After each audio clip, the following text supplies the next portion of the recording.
Сәлеметсіздер ме?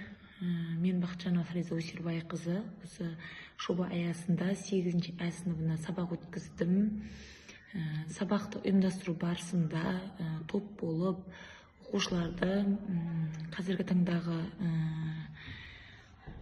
таңдағы ойын арқылы сабақты қызықтырып өткізуге тырыстық. Әрбір сабақ бір-біріне ұқсамайтындай етіп, оқушыларға өзгеше әрі қызықты ретінде өткізе алдық деп ойлаймын. Оқушылардың алғашқы сабақтағы деңгейіне қарағанда соңғы сабақтағы деңгейі өте жоғары деңгейде көрсетті. Балдарда ойын түрінде сабақ өткізілгендіктен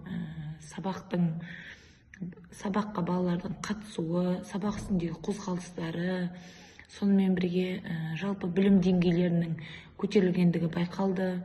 Оқушылар негізінен осы ойын әдістер арқылы сабақ өткізгенді жақсы деп өздері бағалады.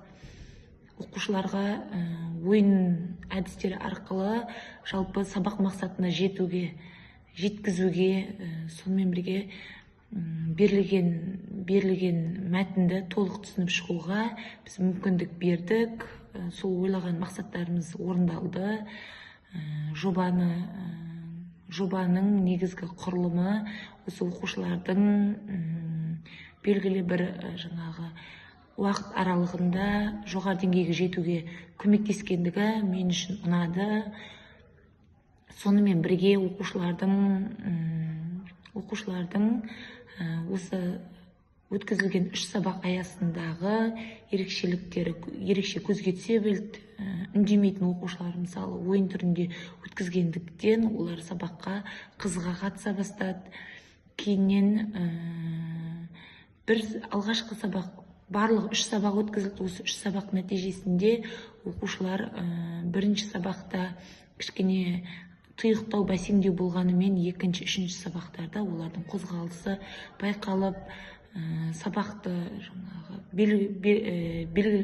берілген уақытқа сәйкес аяқтап шыға алды. Осындай ерекше көрсеткіштерге жете алды деп нақты айта аламын. Жоба үшін рахмет.